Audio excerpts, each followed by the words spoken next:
Hawa wamegawanyika. Naomba niwatambulishe kwa mgawanyo huu. Wale wajumbe wa kamati kuu ya jimbo la South Nyanza ambao ni wawakilishi wa makanisa katika mikutano ya General Conference, katika mikutano ya Union na katika mikutano ya kamati kuu ya jimbo la South Nyanza ambao sio wachungaji wala wakuu wa taasisi. Niombe mahali mlipo msimame, akiwemo na mwanasheria wa jimbo la South Nyanza ndugu Mheshimiwa George Ezironi. Naomba msimame mtupungie mkono. Asante sana. Jamani, mnasemaje? Ya hawa ni wawakilishi katika kamati zetu ikiwemo ya General Conference ndugu Samuel Nkonya, ikiwemo ya Union ya Kaskazini Mama Lydia Masatu, pamoja na katika kamati zetu za jimbo la South Nyanza na mwanasheria wetu wa jimbo.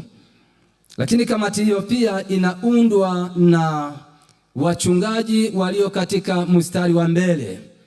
Wako wanne, naomba mahali mlipo muweze kusimama. Tunaye Edison Rugwisha, tunaye Kristo Mkai Mlamba na tunaye Tobe Mabula. Jamani, mumetupungia mkono, tunashukuru, nasi tunaendelea kubarikiwa kwa njia hii. Lakini katika kamati hiyo pia wapo viongozi wa taasisi zetu za kanisa. Taasisi zetu za kanisa zitatambulishwa wakati wa kutakapofika. Hebu niombe wakuu wa hospitali yetu ya Pasiansi pamoja na wahazini wa taasisi hizo, hebu niombe basi mahali mlipo muweze kusimama na kutupungia mkono. Asante sana. Jamani, mnasemaje? Asante sana. Wataendelea kuja kwa kadiri wakati unavyoruhusu, na kesho tutawaketisha kwa namna inayostahili zaidi. Lakini pamoja nasi tunaye msimamizi wa kitengo cha Global Mission ambaye pia ni mjumbe wa kamati hii, mchungaji Zakaria Kanyamanza. Mahali alipo asimama apunge mkono.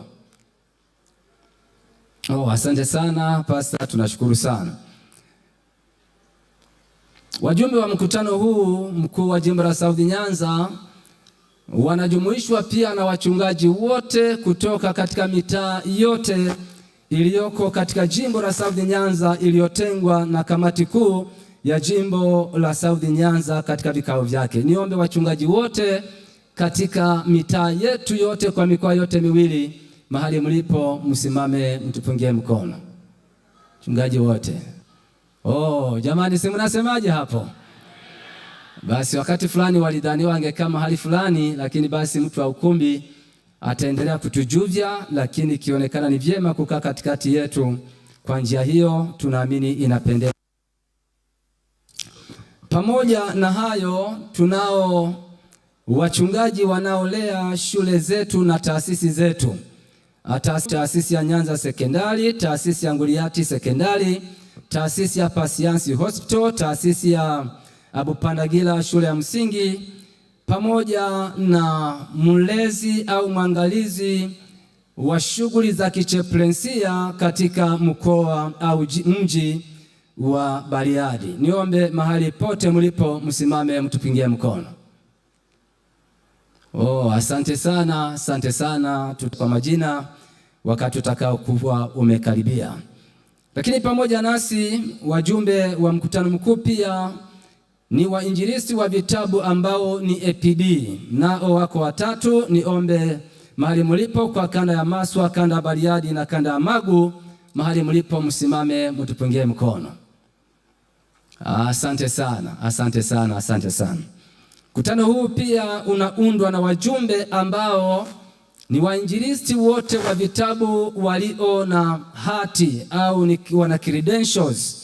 Nao katika jumla yao kwa kanda zote ndani ya jimbo la South Nyanza wako 27. Niombe mahali mlipo msimame mtupungie mkono. Hili ni jeshi kubwa. Asanteni sana, ni sana. Pamoja nasi tunao wajumbe ambao yote ya jimbo la South Nyanza na kila mtaa umewakilishwa na watu wawili ama watu watatu kwa mujibu wa katiba yetu ya Jimbo la South Nyanza kama itakavyotafasiriwa kesho wakati wa uketisha wajumbe, na wanatoka katika mitaa 78 inayochungwa na wachungaji waliosimama. Niombe wajumbe wote wawakilishi wa makanisa yaliyoko katika mitaa msimame, mtupungie mikono. Jamani, simseme amina. Asante sana mwenyekiti. Nikiona hilo jeshi basi najua muda utakapofika basi tutakukaribisha uweze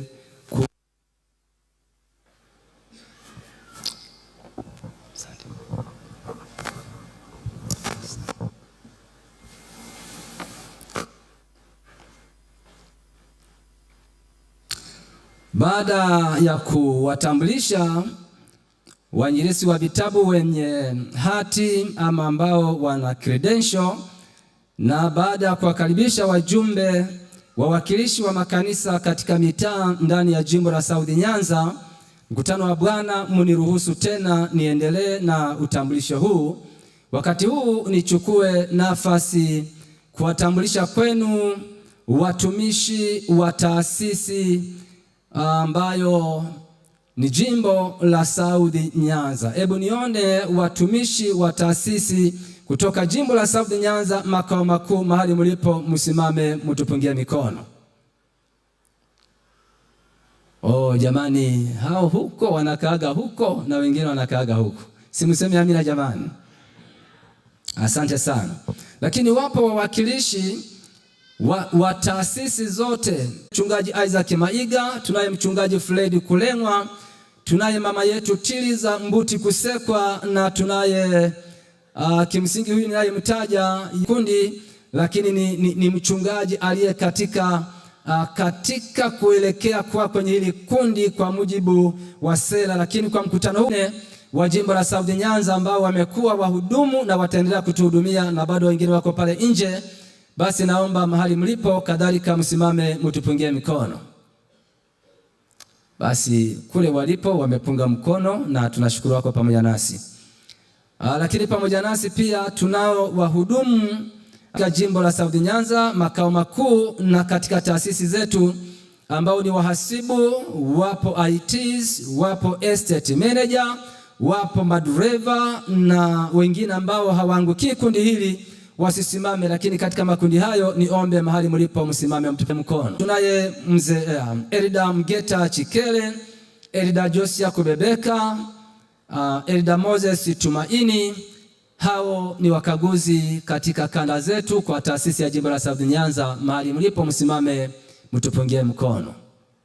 Asante sana, nashukuru, asanteni sana. Lakini pia tunayo timu ya mazingira ambayo pengine tukitupa chupa wakati tumeyatumia maji yaliyomo, basi watatusaidia na mambo mengineyo kama hayo. Hawa ni watu wanaoshughulika na usafi katika maeneo haya wakishirikiana na timu ya watumishi katika taasisi hii ya Limeridian. Nao si wengine, tunaye Mrs. Margaret Joseph, tunaye Karebu Sonora na tunaye Jacob Malegi. Mahali walipo wasimame, watupungie mkono. Hao hapo mmewaona, asanteni sana. Pamoja nasi tutakuwa na walinzi walio katika taasisi hii na ambao wanajua mifumo na taratibu zote za ni nani aingie, ni nani asiingie, kwa sababu ya ulinzi na uangalizi wa mikutano hii. Lakini katikati yetu pia wapo walinzi ambao ni watumishi katika taasisi ya ofisi kuu ya jimbo la South Nyanza. Wao hawatasimama ila nitawatambulisha tu kwa majina. Yuko Daniel Tereni, yuko Samson John, yuko Kitundu David, yuko Msuguri Prosper na yupo Matata Peter. Kuna mabadiliko kidogo yatatokea katika majina haya, wao hawatasimama. Kuna kundi la watumishi katika jimbo la South Nyanza upande wa ulinzi, kuna master guide. Mahali mlipo pungeni mikono ndani ya mioyo yenu, lakini msisimame wala msinyoshe mikono. Mnaosema wawe pamoja nasi mnyoshe mikono pia. Asanteni sana, asanteni sana. Baada ya hayo kuna kamati ya afya tunaye Grace Kajiru na tunaye Geoffrey Mabuba. Hawa watatuhudumia upande huo, lakini pale nje pia kutakuwa na huduma za kitabibu na maelekezo ya kitabibu kupitia wahudumu na wauguzi wa hospitali yetu ya Pasiansi. Hebu niombe hawa wajumbe wa kamati hii msimame, mnyoshe mkono. Asante sana, asante sana, asante sana. Mwisho lakini sio kwa uchache, tunao wahudumu kutoka Hope Channel upande wa South Nyanza au kanda ya Ziwa. Tunaye mtumishi wa Mungu Hosea Karia pamoja na Sifaeli Rusiu, lakini pia wana timu nyingine ya watu wanaowasaidia kufanya kazi ya Mungu ifanyike kwa uzuri kabisa. Niombe mahali mlipo kadhalika msimame mtupungie mikono. Asanteni sana, asanteni sana, asanteni sana. Basi baada ya utambulisho huu niombe kutoa maelekezo machache. Kimsingi katika mkutano huu tutaketi kikanda kama ambavyo mwenyekiti wa kamati ya ukumbi alivyokuwa ametuelekeza. Tunazo kanda 11 katika jimbo la South Nyanza, na ambazo katika mikutano hii zitakuwa na kazi kubwa wakati wake utakapofika. Niombe nitambulishe kanda hizi. Kanda hizi ni kwa mujibu wa katiba ya jimbo la South Nyanza. Tunayo kanda ya Ilemela.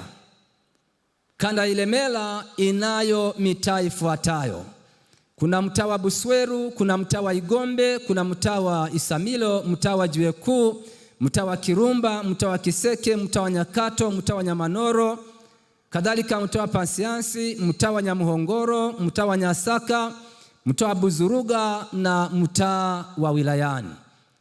Kadiri ya vibao vinavyoelekeza, tutaomba basi wakati fulani kuanzia sasa uanze kujisikia kuketi katika upande wa eneo linalohusiana na kanda yako. Naamini hilo litakuwa limekaa vizuri. Kanda ya pili ni kanda ya Nyamagana. Kanda ya Nyamagana inayo mitaa 14, wakati kanda Ilemela inayo mitaa 13.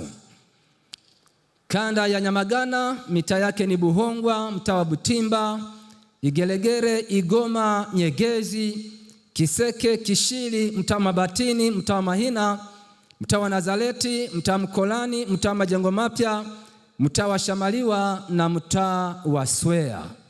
Na kwa hivyo wakati wa kuketi mara baada ya kudhihirisha kanuni hii, tunatazamia kwamba siku inayofuata tutaketi kwa namna hiyo kufanya shughuli nyingi zisichukue muda mwingi. Kanda nyingine kwa mkoa wa Mwanza ni kanda ya Misungwi inayo mitaa 5. Mtaa wa Misungwi, mtaa wa Usagala, mtaa wa Nela, mtaa wa Salawe, mtaa wa Mwakitorio. Hiyo yote ni mitaa katika kanda ya Misungwi. Lakini pia tunayo kanda ya Magu. Kanda ya Magu inayo mitaa 4. Mtaa wa Magu, mtaa wa Isandura, mtaa wa Ndagaru pamoja na mtaa wa Nyanguge. Na mwisho kwa mkoa wa Mwanza tunayo kanda ya Kwimba yenye mitaa 5. Kuna mtaa wa Kwimba, mtaa wa Maria, mtaa wa Buhungukila, mtaa wa Sumve na mwisho ni mtaa wa Nyambiti. Kwa hiyo mkoa wa Mwanza unazo kanda 5, wakati mkoa wa Simiu unazo kanda 6. Kanda hizi zinatambulika kwa majina ya kiserikali kwa wilaya zilizopangwa katika mikoa hii. Kwa upande wa mkoa wa Simiu tunayo kanda ya Bariadi mjini inayo mitaa 6. Tuna mtaa wa Ntuzu, mtaa wa Sima, mtaa wa Kidinda, mtaa wa Udimaswa, mtaa wa Somanda na kisha mtaa wa Kanadi.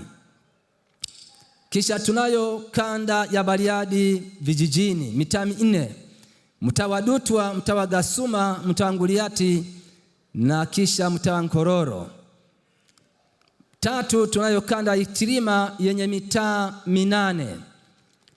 Tunayo kanda Itilima, tunao mtaa wa Itilima, mtaa wa Laini, mtaa wa Nangale, mtaa wa Migato, Lagangabilili, Mahembe, Mwamaparara na kisha mtaa wa Nkoma. Kanda ya 4 ni kanda ya Meatu yenye mitaa 8.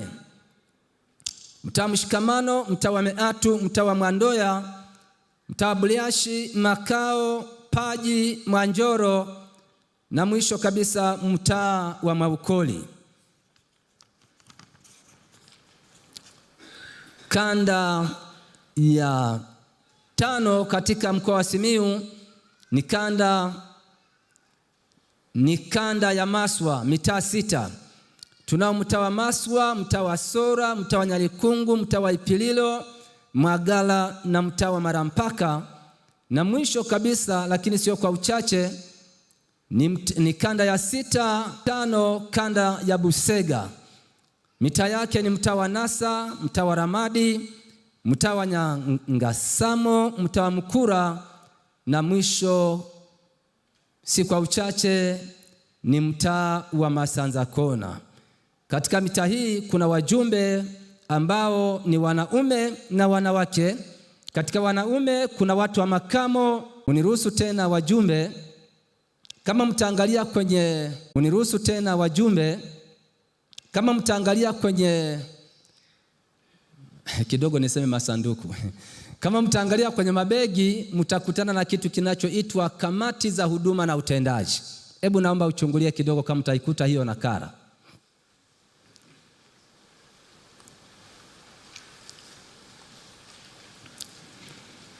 Kwa habari ya wajumbe, kama unataka kuwaona basi ukifunua tu nyuma ya kitabu kufika hapa na kuketi. Ikiwa basi kuna huduma itakupungukia, niombe uvinjari orodha hii na namba za simu zimewekwa. Kuna kamati ya uongozi, wajumbe wake wametajwa pale. Kamati ya mapokezi imeshatoa huduma na itaendelea kutoa huduma. Kuna kamati ya malazi. Kwa upande wa kamati ya malazi, mwishoni kabisa mwa huduma hizi zote kuna viongozi wa kamati kama 4 hivi. Nitawakaribisha waje watuelekeze namna mambo yatakavyokuwa, ikiwa ni pamoja anaendelea na huduma, mtamuona na ameshahudumia. Kamati ya malazi, Isaac Simanyonyi, naomba usimame tupungie mkono. Hii lazima tuitaje na wajumbe. Tunaye mjumbe Eliamini Mgonja, Israeli Mchome, Bone Mato, Musa Manyama na Jackson Majiji. Hebu mahali mlipo msimame, maana shughuli zetu hizi bila mambo haya kwa kweli tutapata shida. Asante sana, tunashukuru sana. Tunayo kamati ya usafirishaji ambao baadaye nao watakuja kutoa. Kamati ya chakula itakuja kutoa wote, lakini nadhani ya usafirishaji ni waseme wote, maana wamegawana. Kuna Rayman wa yoga na Moses Tumaini. Wakati kamati ya maombi tunaye Elda Simeo Makunja, yeye ni mkurugenzi anayesimamia idara ya ambayo tunasema ni ministerial na chama cha wachungaji kaya na familia, lakini pia wazee wa kanisa, mashemasi na wote wanaoshughulika na huduma za kanisa zile zinazohusiana na kuwekea mikono. Jamani, mahali alipo tunaomba asimame atupungie mikono. Basi alikuwa pamoja nasi, yuko mahali hapo. Tunayo kamati ya nyimbo na uimbishaji. Kamati ya maombi kuna Simeo Makunja, Filipo Buruba, Aina Isungwi, naomba mahali ulipo usimame akishirikiana na mpiga vyombo wetu mzuri Emmanuel Shujaa, mchungaji mtoa Kishili. Naomba mahali mlipo na Eliamini Mgonja msimame mtupungie mikono. Asante sana, asante sana. Kwa hiyo kila ukimya, hawa ndio watakaofanya ukimya ufutike, na hawa wanaoenda kuwatambulisha kwenu. Waliokwisha kutuhudumia kwa njia ya nyimbo kupitia kwaya ya kanisa ni waimbaji wa kwaya ya kanisa kutoka kanisa la Jiwe Kuu, mtaa wa Jiwe Kuu. Naomba mahali mlipo saa 2 kasoro dakika 10 mgeni wetu watakuwa wanaingia na huduma tulizotumwa na makanisa na taasisi zitakuwa zikianza. Na kwa hivyo kamati ya ratiba na uratibu wa vipindi, mwenyekiti wake ni mchungaji Onesimo Daniel. Mahali ulipo naomba usimame. Jamani, mnasemaje? Pasa Onesimo Daniel na Elda Isaac Simanyonyi ndio watakao kuwa tunaita MCs wa mkutano huu, ndio watakao kuwa wanaweka mafuta ili jambo fulani la mwendo liweze kukamilika na ninaamini ya kwamba watatuhudumia kwa uzuri kabisa. Kamati ya ulinzi na usalama nimekwisha kuwatambulisha kwenu, na hivyo naomba nichukue nafasi sasa kuwataja wale ambao kimsingi ndio wahusika ambao pia wanachukua nafasi za wale niliowataja awali. Yuko Daniel Telen, yuko Samson John, yuko Baraka Kabis, yuko Nadhana Elitije, yuko Isaac Isaya Nchambo, yupo Master Guide Alphonse Marwa, yupo Master Guide Mashaka Ngabi, na yupo Master Guide David Kitundu. Hawa hawatasimama ila wako katikati yetu na ndani ya mkutano huu na kokote utakavyoruhusu. Naomba msichoke tena. Ipo kamati ya shukurani, wajumbe wake wako hapo chini, nadhani mnawaona, na ipo kamati ya usafi imeshatangazwa, mwenyekiti wake ni Philip George, ndiye mwenyekiti wa kamati hii ya usafi. Baada ya kusema hayo, wajumbe, nichukue nafasi hii basi kuwakaribisha kwamba ratiba hii tuliyopewa tuombe tuizingatie. Ni ya muhimu sana kwa mikutano kama hii, na ninaamini itatufaa sana. Mahali usipoelewa vizuri, basi pata maelekezo. Labda niseme neno la mwisho kabisa, niombe uweze kuwa na vifaa vifuatavyo wakati wote wa mkutano. Vifaa vifuatavyo wakati wote wa mkutano. Kifaa hiki ndicho kinachokufanya uwe mjumbe wa mkutano huu. Maana yake unaruhusiwa kuingia. Kifaa hiki hapa. Kama huna kifaa hiki unaanza kuhitaji huruma za walinzi.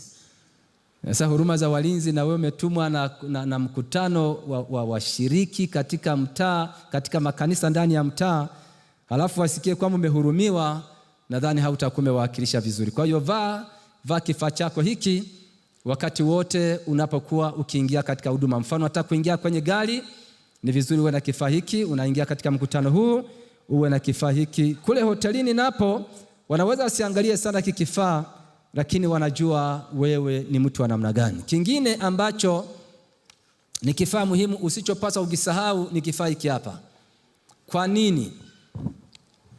Kitakuja kielezewa vizuri kabisa na miongoni mwa wageni wetu, lakini kifaa hiki tunaomba usikiache, kwa sababu wakati utakapolazimika kupiga kura na huna hiki kifaa, ukanyosha mkono hivi, anayejua kuhesabu vizuri mkono wako hata uhesabu. Kwa nini? Utaitwa mzamiaji wa mkutano. Kwa kinachokufanya usiitwe mzamiaji wa kura ni hiki hapa. Jamaa,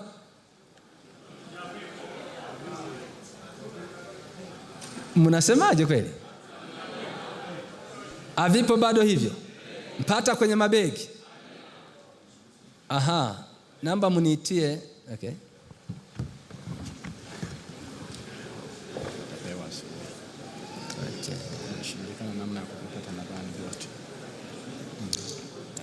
Asubuhi haviko pale, haviko, wamejisahau, hawakuarrange mapema, havikuwekwa kwenye mabegi, ila vipo. Jamani, nimeelewa. Yaani kuelewa kwangu ni hivi, kumbe ukidhani kila mtu ana kitu licho nacho, sio kweli. Mliokwisha kupata mabegi mnyoshe mikono.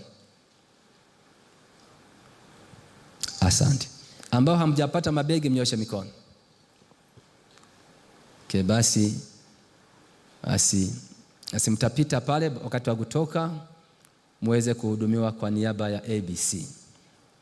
Kwa sababu hiyo, hizi kadi utakapokuwa tunaingia kesho asubuhi, utakuwa unapata hii kadi asubuhi. Tulidhani wameshaziweka, lakini hekima ya kamati hii ya mapokezi imesema ni vizuri wakupe asubuhi. Sasa hekima unajua ni ipi? Walisema mnaweza kuziacha kwenye mabwe hotelini. Sasa ili usiache, wamesema watakupa asubuhi. Kwa hiyo zipo na Bwana atawabarikini. Baada ya kusema hayo, ni washukuruni wajumbe. Karibuni katika mkutano wa 8 wa Jimbo la South Nyanza mwaka wa 2025 na 22 kwa tarehe zilizopangwa kwa mujibu wa barua mlizopewa. Baada ya kusema hayo, nimkaribishe mwenyekiti wa mimbari atuelekeze kinachofuata. Asanteni.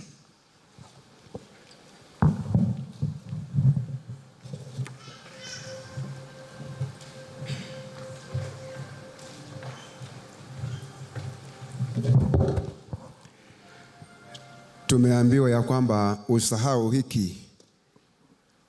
Hii ndio vazi lako hili.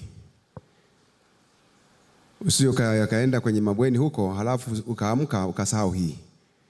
Na ya pili umeambiwa kesho utapewa. Bwana asifiwe sana. Nipende mshukuru sana katibu wetu Pastor Tabindi, na sasa tunaomba tuingie kwenye ibada kuu katika saa hii. Sasa tukae katika ibada kuu, katika mtindo wa ibada kuu. Kila mmoja mahali alipo, sasa ni ibada kuu. Na tutaomba tu yafuatayo yataendelea katika ibada hii. Tutakuwa na wimbo namba 165 ambao utaendeshwa na praise team iliyoko hapa 165, lakini baada ya pale mama au Mrs. Makarwe, naomba kama uko hapa unyoshe mkono wako. Mama Karwe, mahali ulipo unyosha mkono wako. Aha, basi yeye baada ya wimbo 165 atatuletea ombi la pekee. Baada ya ombi hili, kwa yetu ya Jiwe Kuu watakuja kuweka wimbo. Na baada ya wimbo ule, nitamwomba katibu mkuu atakuja hapa mbele amkaribishe mwenyekiti wetu wa conference. Bwana asifiwe sana. Baada ya hotuba kuu, basi Elda Machage ataleta ombi la mwisho la pekee. Baada ya ombi la pekee, nitamwomba mkuu wa usafishaji Mzava atafika hapa mbele atuambie ni magari gani tutayosafiri nayo. Bwana asifiwe sana. Basi praise team, naomba mje hapa mbele tunapoanza huduma kuu katika jioni ya leo. Karibuni sana.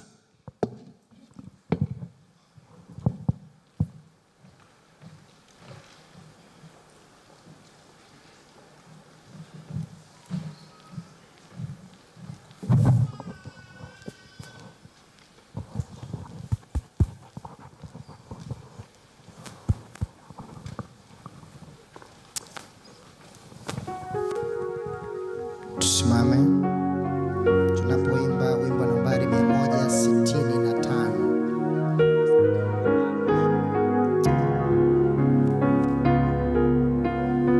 Ahadi tamu, tuimbe. Ahadi tamu kwa waamini, tazama nakuja upesi sana.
uwe imara.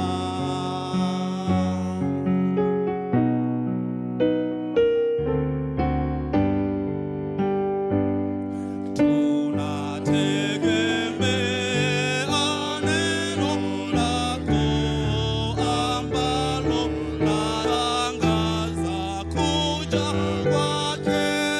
Tumaini letu ni ahadi naja karibuni.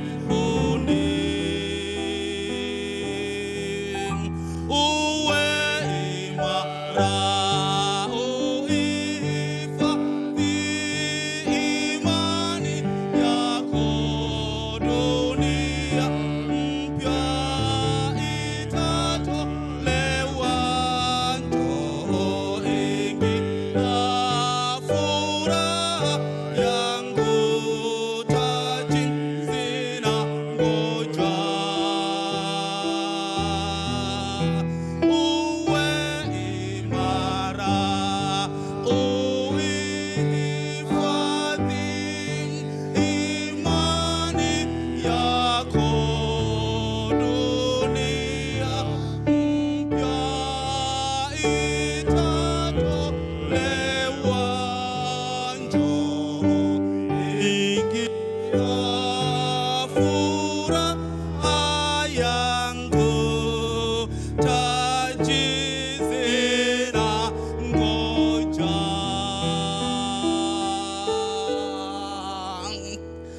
Uwe imara.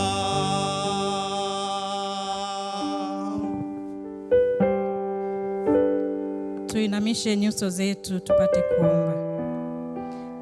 Mtakatifu, mtakatifu Mungu wetu na Baba yetu, tunakushukuru kwa ajili ya uwezo mkuu ambao Bwana umetuwezesha kufika mahali hapa.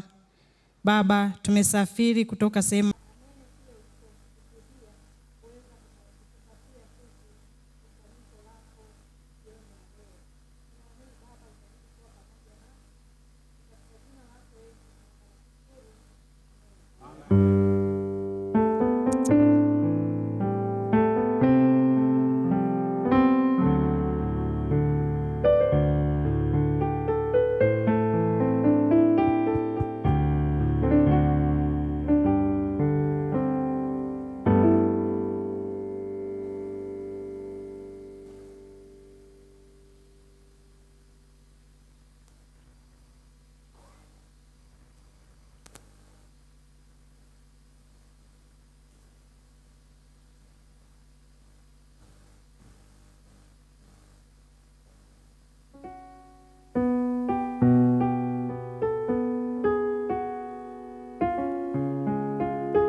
Asante sana waimbaji wa kwaya ndani ya jiji la Mwanza. Wajameni, wapeni amina.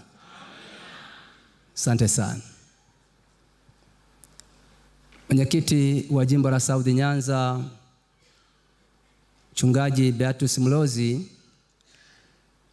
mkutano unaokuja kunena nao ni mkutano wa washiriki wawakilishi wa makanisa katika mitaa 78. Kini pamoja nao kuna wainjilisti wa vitabu, kuna wachungaji, kuna wachungaji wa stafu, kuna viongozi wa taasisi pamoja na watumishi mbalimbali waliomo katikati ya mkutano huu, ikiwa ni pamoja na kwaya ya Jiwe Kuu. Niombe nikukaribishe kwa heshima hii uje kunena na mkutano huu katika mkutano mkuu wa 8 wa South Nyanza mwaka 2022. Wangapi mnamkaribisha? Mwenyekiti, karibu.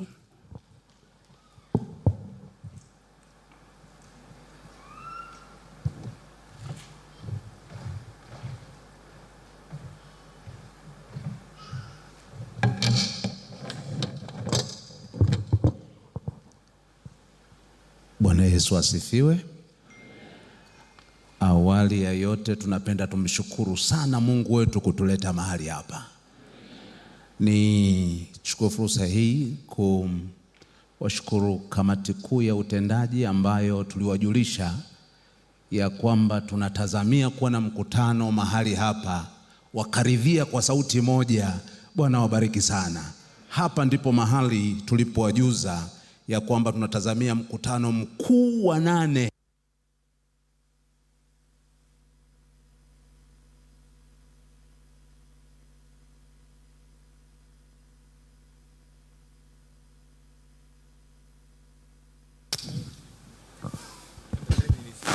Hala. Asante. Yawezekana namna ya kushika maiki tutapewa maelekezo baadaye, ila vifaa viko sawa tu, maana vimepitia TBS, mambo yako sawa, sina mashaka juu ya hilo. Bwana Yesu asifiwe sana. Hata mahali pa kusimama pia unatakiwa.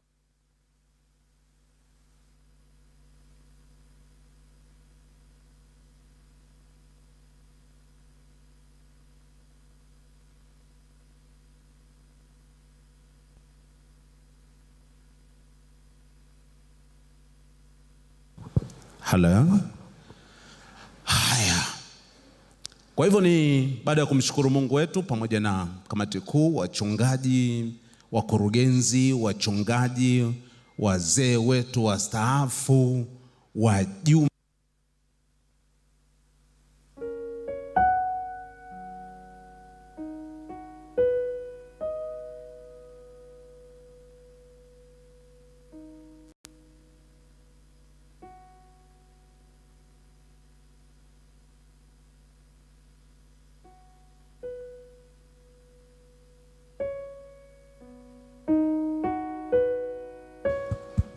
unaniletea nyingine George au ni hii niendelee nayo? Okay. Poleni sana na safari.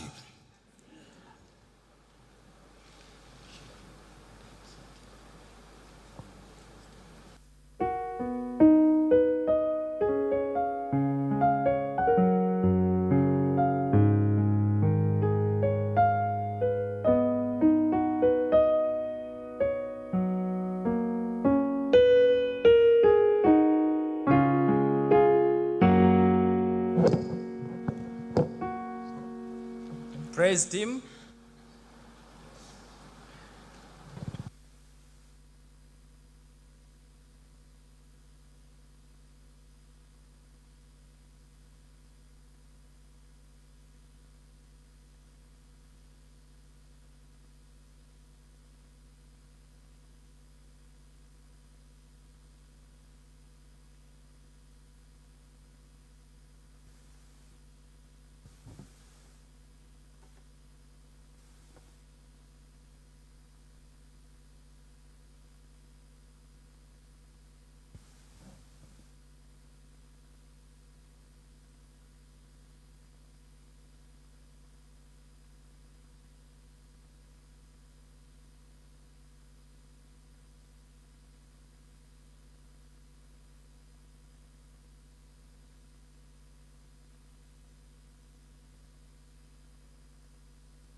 Mnyonge kweli, umenipa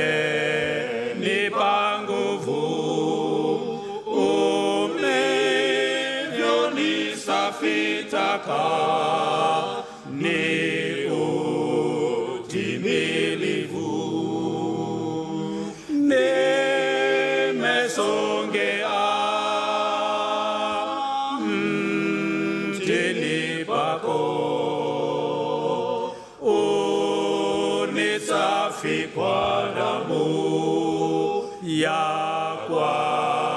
kuangikwa kwako. Yesu, unijuvya mapenzi,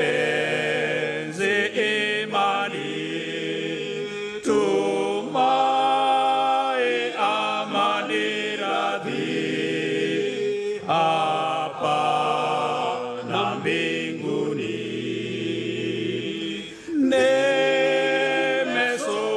Nimesogea mtini pako,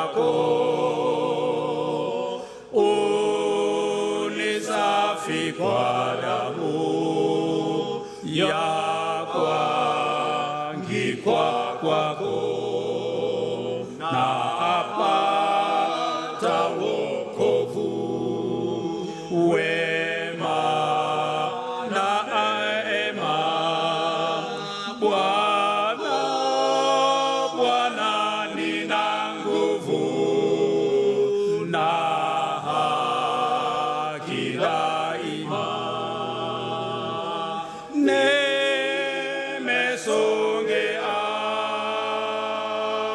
mtini pako, unisafi kwa damu ya gikwa kwako. Tayari.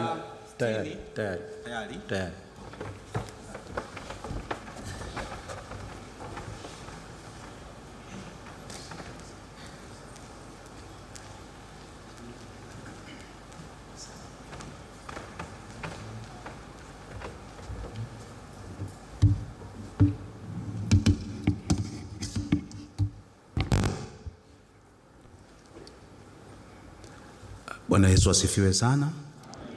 Tayari nilikuwa nimeanza kumshukuru Mungu, kuwashukuru maafisa wenzangu kwa kazi nzuri, kuishukuru kamati kuu, wachungaji wenzangu, wachungaji wastaafu na wajumbe wote wa mkutano mkuu wa 8 katika South Nyanza Conference huu mwaka wa 2022.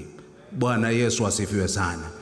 Karibuni kwa mkutano wenu wenyewe, mkutano wa kanisa letu, mahali ambapo mpaka kesho tutakuwa tumeelewa majukumu makubwa, maana yatakuwa yanafafanuliwa kwetu hatua kwa hatua. Karibuni sana, jisikieni vema. Nimetambua wazi kwamba baadhi yetu tumesafiri mapema na tumechoka. Kwa hivyo nimeacha hotuba yangu ile fupi ya masaa 3, nimechukua ile ya dakika 10. Mnaonaje? Na mkitaka nirudi ya masaa 3 bila hofu yoyote, maana pia kuongea wengine wamejaliwa pia. Lakini kwa sababu ya uchovu mwingi, kwa kweli kuwasiliana sio lazima kuwe na maneno mengi, hata machache.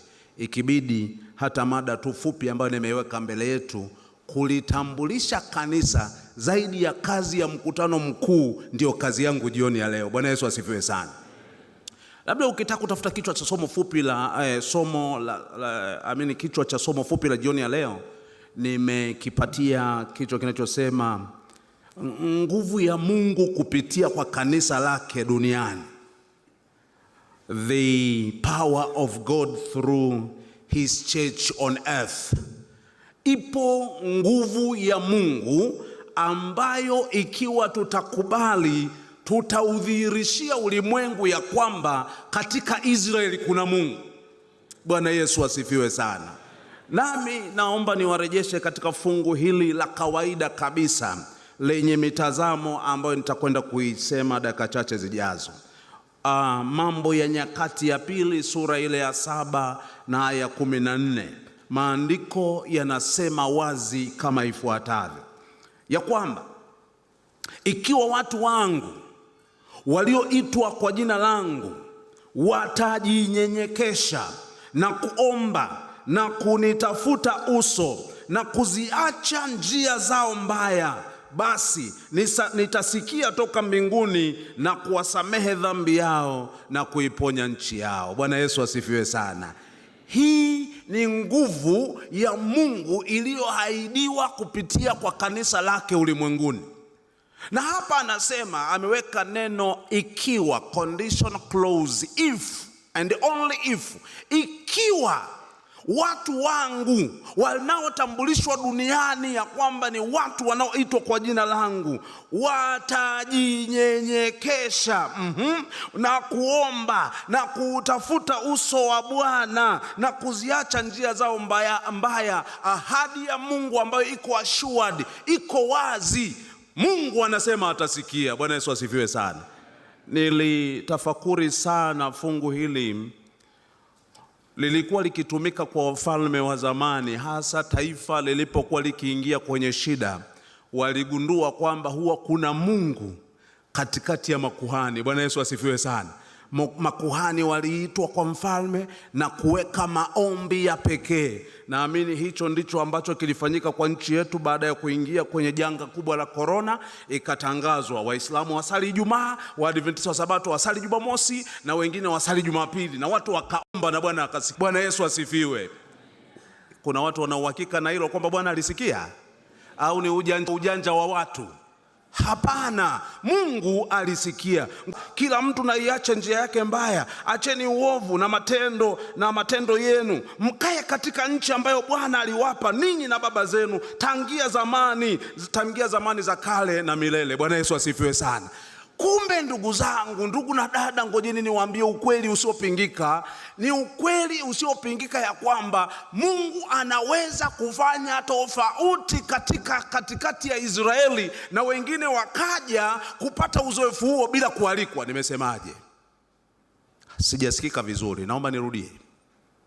Bwana ana uwezo wa kufanya kitu kikubwa katika Israeli ambacho hata kifanya kule, na watu wakatoka kule wakaja wakasema kweli hapa kuna Mungu. Bwana Yesu asifiwe. Hilo linawezekana? Hilo linawezekana, wajumbe wa kanisa la Mungu? Na kama linawezekana, ni wapi tumepoteza dira? Ni wapi tumepoteza njia? Hapa tunaitwa tumgeukie Mungu wetu.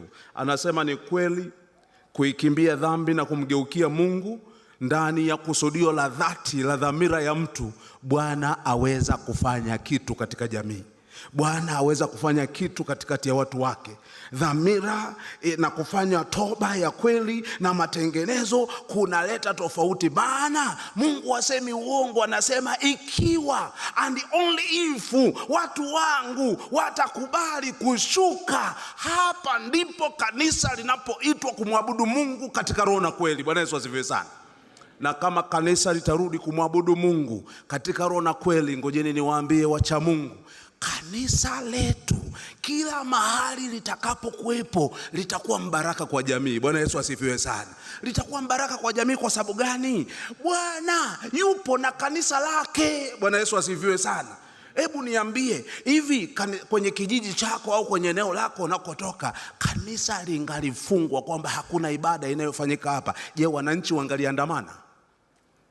Ngoja nikwambie, kama kanisa letu lina impact inayotazamiwa na mahali tunapoendelea kuishi, ngoja nikwambie wazi ya kwamba ikiwa kanisa letu litafanya sehemu yake, litakuwa mbaraka kwa jamii. Ngoja nikwambie, watu wakikosa mvua wanasema Waadventista, ombeni mvua ije. Bwana Yesu asifiwe sana. Na Mungu ataleta mvua. Kukiwa na tauni vile vile, ombeni, Bwana ataleta uponyaji, na Bwana analeta uponyaji, maana katika Israeli kuna Bwana. Haleluya. Kwa hivyo ninatambulisha kanisa hili lina impact katika jamii. Kanisa hili lina nguvu katika jamii ikiwa tutakubali kufanya hivyo. Mwishoni anasema, nilikuwa nikifuatilia ombi alilolifanya Suleiman alipokuwa analiweka wakfu kanisa la Mungu. Hapo moyo wangu kayeyuka. Kumbe kanisa la Mungu mahali popote lina nguvu ya pekee, na nguvu ya Mungu yapaswa kutokea mahali hapo. Sasa sikiliza mtumishi wa Mungu Suleiman alipoomba. Nimedondoa mistari michache. Baada ya kuainisha hiyo, naomba nitangaze wazi kwamba kanisa letu mahali tulipo laweza kufanya kitu, jamii ikajua kwamba kanisa letu lipo, maana kuna Mungu katikati ya Israeli. Bwana Yesu asifiwe sana. Anasema Suleimani akasimama mbele ya madhabahu ya Bwana machoni pa mkutano wote wa Israeli, akakunjua mikono yake mbinguni, ndio akasema, Bwana Mungu wa Israeli, hakuna Mungu kama wewe mbinguni juu wala duniani chini, ashikae maagano na rehema na kwa watumishi wako waendao mbele zako kwa mioyo yao yote. Bwana Yesu asifiwe.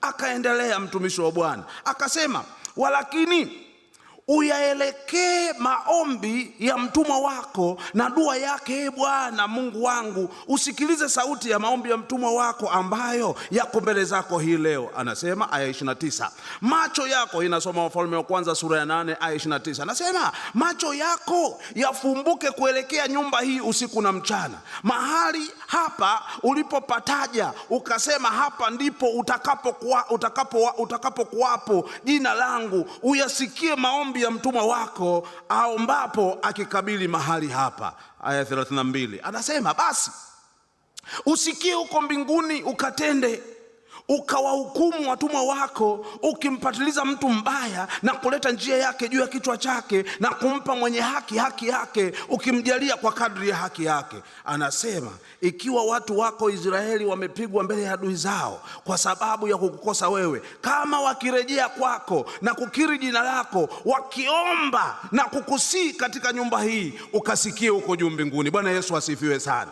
Ndipo anasema, basi usikie huko mbinguni, ukawaachie watu wako Israeli dhambi yao, ukawarejeze tena katika nchi uliowapa baba zao. Aya 35 anasema, ikiwa mbingu zimefungwa, ndio, na hakuna mvua, ndio, kwa sababu wamekukosa wewe, kama wakikuomba kukabili mahali hapa na kukiri jina lako na kuiacha njia yao, na wakati ule utakapowatesa, anasema, basi Baba, usikie huko mbinguni, ukaisamehe dhambi ya watumwa wako na watu wako Israeli, utakapowafundisha njia iliyo njema iwapasayo kuendea, ukanyeshe mvua juu ya nchi yako uliowapa watu wako urithi wao. Bwana Yesu asifiwe sana. Mwisho anasema, ikiwa nchi imeingia njaa au tauni au ukosefu wa mvua au ukungu au nzige au panzi, au ikiwa maadui wamehusuru nchi na miji yao, ukiwapo msiba wowote na au shida yoyote ile, anasema, usikie Baba kuomba kwa watoto wako. Swali, kuna jambo ambalo likitokea miongoni mwa jamii tumezuiliwa wacha Mungu kuliomba na Mungu kuokoa jamii yake? Hapana.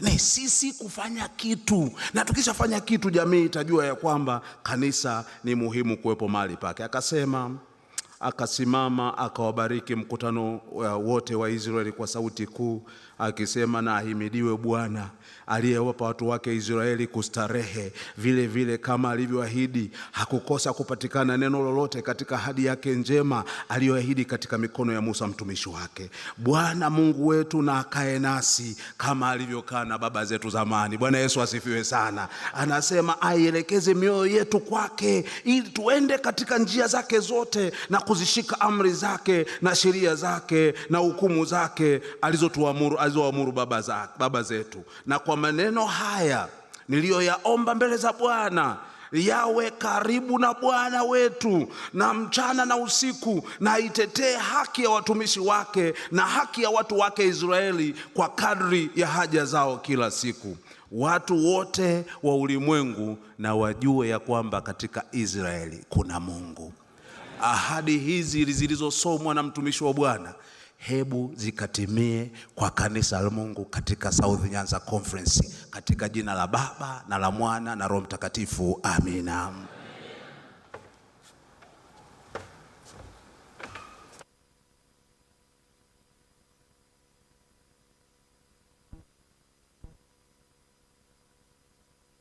Tusimame tuombe.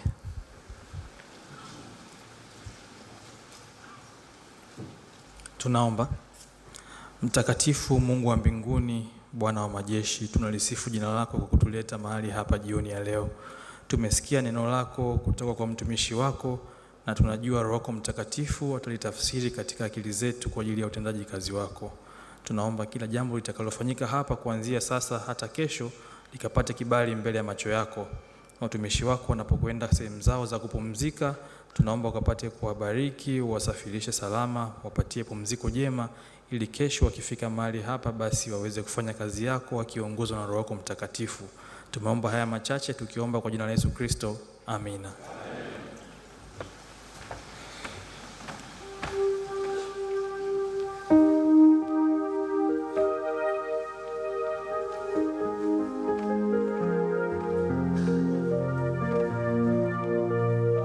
Bwana asifiwe. Napenda kushukuru mwenyekiti kwa hotuba nzuri jioni ya leo. Nipende kusema neno yafuatayo. Timu ya maombi ambayo inaongozwa na Pastor Simeo Makunja, naomba useme Makunja mahali ulipo.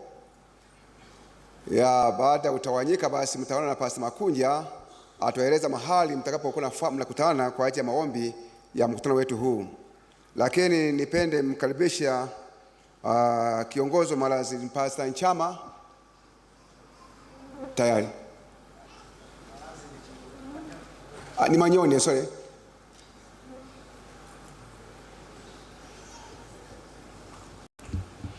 Anapokuja Manyoni,